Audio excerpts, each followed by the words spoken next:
ओम नमः शिवाय। दोस्तों, कैसे हैं आप सब? मैं प्रार्थना करता हूं कि देवादिदेव महादेव की कृपा आप सभी पर हमेशा बनी रहे और आप सब स्वस्थ और आनंद में रहें। हम सब अपनी जिंदगी में भाग रहे हैं, लेकिन कभी कभी ये सोचना जरूरी है कि जीवन का असली उद्देश्य क्या है। क्या ये सिर्फ सुबह उठना, काम पर जाना और रात को सो जाना है? नहीं, जीवन का असली उद्देश्य है सीखना और बढ़ना, हर दिन एक बेहतर इंसान बनना।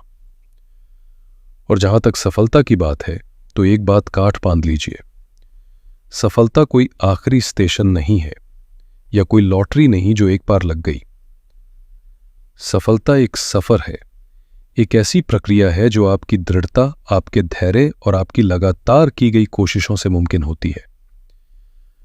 आज हम आपकी जिंदगी के एक ऐसे सुनहरे पन्ने को खोलने जा रहे हैं जो 18 अक्टूबर 2025 से लेकर 3 दिसंबर 2025 तक आपकी कहानी लिखने वाला है। मैं चाहता हूं कि आप अभी अपना कैलेंडर खोलें और इन तारीखों पर एक बड़ा सा निशान लगा लें, क्योंकि ये 46 से 50 दिनों का समय आपकी जिंदगी में एक बहुत बड़ा और अविश्वसनीय रूप से सकारात्मक बदलाव लाने की पूरी क्षमता रखता है। इसे कोई मामूली ज्योतिषीय घटना समझने की भूल मत कीजिएगा। ये एक ऐसा दिव्य अवसर है जो लगभग 12 से 13 वर्षों के लंबे इंतजार के बाद आपके दरवाजे पर दस्तक दे रहा है। तो चलिए, अपनी कुर्सी की पेटी बांध लीजिए और मेरे साथ इस अद्भुत ज्योतिषीय यात्रा पर चलिए, ये जानने के लिए कि देवगुरु बृहस्पति का ये शक्तिशाली गोचर आपके जीवन के हर पहलू को कैसे बदलने और संवारने वाला है। मिथुन राशि वालों, इन 40 से 50 दिनों की अहमियत को समझने के लिए हमें सबसे पहले इसके मुख्य किरदार को, इस कहानी के महानायक को समझना होगा। और वो महानायक हैं देवगुरु बृहस्पति, यानी बृहस्पति, जिन्हें ग्रहों में गुरु का, एक शिक्षक का, एक मार्गदर्शक का दर्जा प्राप्त है। ये सिर्फ एक ग्रह नहीं, बल्कि ज्ञान, भाग्य, समृद्धि, विस्तार, आध्यात्मिकता और आशा की किरण है। जब बृहस्पति की कृपा होती है तो जीवन की बड़ी से बड़ी चट्टान जैसी मुश्किलें भी मोम की तरह पिघल जाती हैं। तो इस अवधि की सबसे बड़ी, सबसे महत्वपूर्ण और एकमात्र केंद्रीय घटना है बृहस्पति का राशि परिवर्तन। 18 अक्टूबर को देवगुरु बृहस्पति आपकी ही राशि मिथुन से निकलकर आपके दूसरे भाव यानी कर्क राशि में प्रवेश कर रहे हैं। अब इसमें 3 बातें हैं जो इस गोचर को साधारण से असाधारण यानी एक्स्ट्रा ऑर्डिनरी बनाती हैं। पहली बात है बृहस्पति का उच्च होना। कर्क राशि को बृहस्पति की उच्च राशि कहा जाता है। इसका मतलब है कि ये वो स्थान है जहां बृहस्पति अपनी सबसे ज्यादा, अपनी चरम शक्ति में होते हैं। इसे ऐसे समझिए जैसे कोई राजा अपने सबसे शक्तिशाली और भव्य सिंहासन पर विराजमान हो, जहां से वो सिर्फ न्याय नहीं करता बल्कि अपनी प्रजा पर खजाने लुटाता है। इस अवस्था में बृहस्पति केवल अच्छा नहीं बल्कि सर्वश्रेष्ठ यानी बेस्ट पॉसिबल परिणाम देने में सक्षम होते हैं। दूसरी बात, ये अतिचारी गोचर है। ज्योतिष के अनुसार ये बृहस्पति का सामान्य से तेज गति वाला गोचर है। इसका अर्थ यह है कि इसके परिणाम आपको बहुत तेजी से और स्पष्ट रूप से महसूस होंगे। आपको महीनों या हफ्तों का लंबा इंतजार नहीं करना पड़ेगा, बदलाव आपको तुरंत दिखने शुरू हो जाएंगे। और तीसरी बात, यह गोचर आपके दूसरे भाव में हो रहा है। ज्योतिष में दूसरा भाव धन भाव, कुटुंब भाव और बाड़ी स्थान कहलाता है। यानी ये आपके बैंक बैलेंस, आपकी फैमिली और आपकी स्पीच का घर है। ये आपकी जिंदगी की नींव के 3 सबसे महत्वपूर्ण स्तंभ हैं। तो इस अवधि का बिग पिक्चर या मूल विषय क्या है? भाग्य और ज्ञान का सबसे बड़ा ग्रह अपनी सबसे शक्तिशाली अवस्था में आपके धन, परिवार और वाणी के घर में आकर बैठ रहा है। इसका सीधा सा मतलब है कि यह समय आपके जीवन के इन 3 सबसे महत्वपूर्ण स्तंभों को मजबूत करने, उन्हें बढ़ाने और उन्हें आशीर्वाद देने आया है। जो पैसा आ तो रहा था, लेकिन कहां जा रहा था समझ नहीं आ रहा था। अब वो पैसा आपके पास रुकेगा भी, बढ़ेगा भी और आपको समृद्ध भी बनाएगा। यही नहीं, बृहस्पति जहां बैठते हैं वहां तो शुभता फैलाते ही हैं, लेकिन जहां देखते हैं उस स्थान को भी अमृत से सींच देते हैं। इस गोचर में बृहस्पति अपनी 3 दिव्य दृष्टियों से आपके जीवन के 3 और महत्वपूर्ण क्षेत्रों को प्रभावित करेंगे, जिनके बारे में हम अब विस्तार से बात करेंगे। आइए अब गहराई से समझते हैं कि ये शक्तिशाली गोचर आपके जीवन के हर एक पहलू पर क्या प्रभाव डालेगा। इस गोचर का सबसे पहला और सीधा असर आपके धन, परिवार और वाणी पर होगा। मिथुन राशि वालों, पिछले काफी समय से आपकी सबसे बड़ी चिंता यही रही है कि पैसा आ रहा है पर जा कहां रहा है, ये समझ नहीं लग रहा। बृहस्पति का ये गोचर इसी समस्या का समाधान है। दूसरे भाव में उच्च के बृहस्पति धन को संचित करने यानी एक्यूमुलेट करने की शक्ति देते हैं। ये आपके धन को पुष्ट करते हैं यानी स्ट्रेंथन करते हैं, और उसमें वृद्धि करते हैं यानी उसे ग्रो करते हैं। ये समय किसी भी तरह के बड़े फाइनेंशियल डिसीजन लेने के लिए साल का सबसे अच्छा समय है, क्योंकि बृहस्पति आपके 10वें घर करियर के स्वामी होकर दूसरे घर धन में बैठे हैं।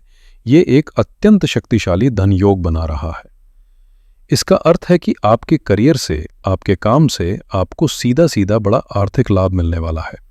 अगर आपका पैसा कहीं फंसा हुआ था या रुका हुआ था तो उसके वापस मिलने के भी प्रबल योग बन रहे हैं। दूसरा घर आपके कुटुंब यानी परिवार का है। बृहस्पति का यहां आना आपके परिवार में चल रहे किसी भी पुराने मतभेद या तनाव को समाप्त करेगा। घर में शांति और सौहार्द का माहौल बनेगा। ये गोचर आपके यश, मान और प्रतिष्ठा में जबरदस्त वृद्धि करेगा। आपके अपने कर्म ही ऐसे होंगे कि परिवार और समाज में लोग आपका सम्मान करेंगे। जो लोग आपकी पीठ पीछे बातें करते थे, अब वही लोग सामने आपकी प्रशंसा करने पर विवश हो जाएंगे। ये भाव आपकी वाणी का भी है। ज्ञान और विवेक के ग्रह बृहस्पति के यहां आने से आपकी वाणी में एक अद्भुत मिठास और प्रभावशीलता आ जाएगी। आपकी बातें ज्ञान से भरी होंगी। आप अपनी वाणी के बल पर बिगड़े से बिगड़े काम भी बना लेंगे। अगर आप किसी ऐसे प्रोफेशन में हैं जहां बोलने का काम है, जैसे टीचिंग, काउंसलिंग, मार्केटिंग, ज्योतिष, हीलिंग, वास्तु या HR, तो ये समय आपके लिए किसी वरदान से कम नहीं है। आपकी एक एक बात का लोगों पर गहरा असर होगा। अब मैं विशेष रूप से अपनी उन मिथुन राशि की बहनों के लिए बात करना चाहूंगा जो एक गृहिणी है, एक होम मेकर है। ये गोचर आपके लिए किसी वरदान से कम नहीं है, क्योंकि इसका सीधा प्रभाव आपके घर, आपके परिवार और आपके मन की शांति पर पड़ने वाला है। बृहस्पति का आपके दूसरे घर यानी कुटुंब भाव में आना घर में आपके महत्व को कई गुना बढ़ा देगा। परिवार के लोग आपकी सलाह को महत्व देंगे, आपकी बातों को सुनेंगे। घर का माहौल बहुत ही सकारात्मक और आनंदमय बनेगा। अगर परिवार में किसी भी तरह की अनबन या कलह चल रही थी तो आपकी सूझबूझ और मीठी वाणी से वो समाप्त हो जाएगी। बृहस्पति आपके 7वें घर यानी विवाह के घर के स्वामी हैं और वो अब परिवार के घर में आ गए हैं। ये आपके और आपके जीवन साथी के बीच की अंडरस्टैंडिंग को और भी गहरा करेगा। आपके पति के जीवन में तरक्की होने के भी योग हैं, जिसका सीधा लाभ और खुशी आपको मिलेगी। दूसरा घर धन का है। इसका मतलब है कि घर की आर्थिक स्थिति मजबूत होगी। हो सकता है आपके पति की आय में वृद्धि हो या घर में किसी और स्रोत से धन आए। आप घर के बजट को बेहतर तरीके से मैनेज कर पाएंगी और बचत करने में भी सफल होंगी। आपको अपने जीवन साथी से कोई कीमती उपहार या आर्थिक सहयोग भी मिल सकता है। बृहस्पति की दृष्टि आपके 8वें भाव पर है, जो ससुराल पक्ष का भी प्रतिनिधित्व करता है। यह दृष्टि ससुराल पक्ष के साथ आपके संबंधों को बेहतर बनाने में मदद करेगी। पुरानी गलतफहमियां दूर हो सकती हैं और रिश्तों में मिठास बढ़ेगी। संक्षेप में कहें तो मेरी बहनों, ये समय आपके लिए घर में अपनी स्थिति को मजबूत करने, मान सम्मान पाने और एक शांत, सुखी और समृद्ध पारिवारिक जीवन का आनंद लेने के लिए सर्वोत्तम है। अब बात करते हैं बृहस्पति की अमृत तुल्य दृष्टियों की, जिसका प्रभाव आप सभी पर पड़ेगा। बृहस्पति अपनी 5वीं दृष्टि आपके 6ठे भाव पर डाल रहे हैं। 6ठा भाव होता है रोग, ऋण और रिपु का। यह हमारे जीवन के संघर्षों और चुनौतियों का घर है। यहां पर बृहस्पति की अमृत दृष्टि एक रोगहंता, रिपुहंता, शत्रुहंता योग का निर्माण कर रही है। अगर आप नौकरी में हैं तो सहकर्मियों और बॉस के साथ जो भी तनाव चल रहा था वो खत्म होगा। आपको अपने काम का उचित सम्मान मिलेगा। शत्रुओं और प्रतिस्पर्धियों पर आप हावी रहेंगे। यदि आप किसी पुरानी स्वास्थ्य समस्या से जूझ रहे थे तो इस अवधि में आपको उससे राहत मिलने का रास्ता मिलेगा। कर्ज से मुक्ति पाने के रास्ते खुलेंगे। अगर कोई कोर्ट कचहरी या कानूनी मामला चल रहा है तो फैसला आपके पक्ष में आने की प्रबल संभावना है। बृहस्पति अपनी 7वीं दृष्टि आपके 8वें भाव पर डाल रहे हैं। 8वां भाव ज्योतिष में सबसे रहस्यमयी भाव माना जाता है। ये अचानक होने वाली घटनाओं, बाधाओं, मानसिक तनाव, डिप्रेशन और गुप्त ज्ञान का घर है। इस दृष्टि का सबसे बड़ा लाभ ये होगा कि आपको लंबे समय से चल रहे मानसिक तनाव, चिंता और एंग्जाइटी से बहुत बड़ी राहत मिलेगी। आपके व्यक्तित्व में एक शांति और ठहराव आएगा। जो काम बिना किसी कारण के अटके हुए थे, जिनके रास्ते बंद नजर आ रहे थे, वे अचानक से बनने लगेंगे। बाधाएं दूर होंगी। 8वां घर गुप्त धन का भी होता है। बृहस्पति की यह दृष्टि आपको अचानक से कोई बड़ा आर्थिक लाभ दे सकती है, जैसे किसी विरासत से, इंश्योरेंस से या लॉटरी से। साथ ही आपकी रुचि गूढ़ विज्ञानों जैसे ज्योतिष, वास्तु, रिसर्च या हीलिंग में बढ़ेगी और उसमें आपको सफलता भी मिल सकती है। यहाँ एक चेतावनी भी है। 8वां भाव आकस्मिक घटनाओं का है, इसलिए इस अवधि में आपको वाहन चलाते समय और किसी भी तरह के जोखिम भरे काम में अतिरिक्त सावधानी बरतनी होगी। चोट चपेट लगने की संभावना बन सकती है, इसलिए सतर्क रहना अनिवार्य है। अब बात करते हैं इस गोचर के सबसे बड़े और सबसे शक्तिशाली प्रभाव की। बृहस्पति अपनी 9वीं सबसे शुभ दृष्टि आपके 10वें भाव यानी कर्म भाव पर डाल रहे हैं। 10वां घर आपके प्रोफेशन, आपके करियर, आपकी सामाजिक प्रतिष्ठा और आपके बॉस का होता है। मिथुन लग्न के लिए 10वां घर मीन राशि का होता है, जो बृहस्पति की अपनी ही राशि है। एक उच्च का ग्रह जब अपने ही घर को देखता है तो यह एक अत्यंत शक्तिशाली राजयोग का निर्माण करता है। ये दृष्टि गारंटी देती है कि आपको अपने प्रोफेशनल जीवन में एक बड़ा स्टेप अप मिलेगा। जो लोग नौकरी ढूंढ रहे हैं उन्हें निश्चित रूप से एक अच्छी नौकरी मिलेगी। जो लोग नौकरी में हैं उनका प्रमोशन या पदोन्नति लगभग तय है। व्यवसाय में जबरदस्त वृद्धि होगी। नए अवसर, नए टेंडर और नए ग्राहक जुड़ेंगे। सरकार या उच्च अधिकारियों से जुड़े काम बनेंगे। आपके बॉस और सीनियर्स आपका पूरा समर्थन करेंगे। यह समझना बहुत जरूरी है कि ये परिणाम सामान्य हैं और आपकी अपनी जन्म कुंडली पर भी बहुत कुछ निर्भर करता है। मिथुन लग्न के लिए बृहस्पति 2 केंद्र भावों के स्वामी हैं। यदि आपकी जन्म कुंडली में बृहस्पति किसी केंद्र भाव में ही बैठे हैं तो उन्हें केंद्राधिपति दोष लग सकता है, जो उनके शुभ फलों में कुछ कमी कर सकता है। यदि आपकी जन्म कुंडली में बृहस्पति कमजोर अवस्था में है, यानी 6, 8 या 12वें भाव में बैठे हैं, तो इस गोचर के शुभ परिणाम बहुत कम हो सकते हैं। हो सकता है ये गोचर केवल आपके जीवन की नकारात्मकता को कम करने का काम करे। इसलिए किसी भी बड़े निर्णय से पहले अपनी व्यक्तिगत कुंडली का विश्लेषण करवाना हमेशा उचित रहता है। तो मिथुन राशि वालों, आइए इस पूरी चर्चा को संक्षेप में समझते हैं। 18 अक्टूबर से 3 दिसंबर 2025 का ये समय आपके लिए 3 मुख्य वरदान लेकर आया है। पहला, आर्थिक समृद्धि और पारिवारिक सुख। आपका बैंक बैलेंस बढ़ेगा और परिवार में खुशहाली आएगी। दूसरा, करियर में असाधारण सफलता। नौकरी हो या व्यापार, आपको एक बड़ी छलांग लगाने का मौका मिलेगा।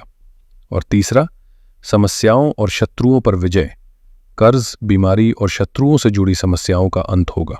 आपके लिए सबसे महत्वपूर्ण तारीख है 18 अक्टूबर 2025, जब यह गोचर शुरू हो रहा है। इस दिन से ही आपको सकारात्मक बदलाव महसूस होने लगेंगे। ये सुनहरा दौर 3 दिसंबर 2025 तक चलेगा। इस समय का एक एक दिन कीमती है, इसका पूरा सदुपयोग करें। इस पूरी अवधि के लिए आपकी सबसे बड़ी सावधानी है स्वास्थ्य और सुरक्षा। 8वें भाव पर बृहस्पति की दृष्टि के कारण आपको अचानक होने वाली घटनाओं से खुद को बचाना है। वाहन ध्यान से चलाएं, स्वास्थ्य को नजरअंदाज न करें और किसी भी तरह के प्रलोभन में पड़ने से बचें।